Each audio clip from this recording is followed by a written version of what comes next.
everybody. Today we're going to go ahead and demonstrate to you one of our brand new styles in terms of displays. Okay, so this is going to be a vegetable, fruit. You can also use this for bread display. Okay, so this is one of our brand new styles. As you can see, it does come with the baskets. It is going to be a wood basket that you can go ahead and take out, and you can go ahead and simply just place back inside. So it's very simple process to take them out and put them back into place.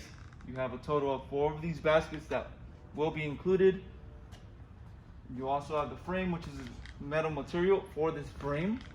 Okay, so you got wooden baskets, metal for the frame. Okay, so let's go ahead and give you measurements for this display here.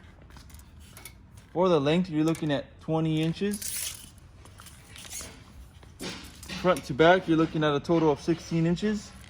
And the overall height of this display, you're looking at a total of 64 inches high. Okay, now let's go ahead and give you the measurements for each, or for these wooden baskets here. For the length, you're looking at 17 inches by 15 inches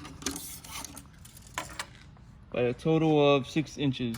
Okay, so that's measurements for each wooden basket for this display. Okay, so this is going to be a different style. We'll have other styles available, so go on our website, coolerdepotUSA.com, so you can go ahead and check out all these displays that we carry now. You can also see all the information. You can make a purchase on the website. Prices will be on the website. If you have any other questions before purchasing, you can also give us a call and we can help you guys out with those questions. Thank you for watching.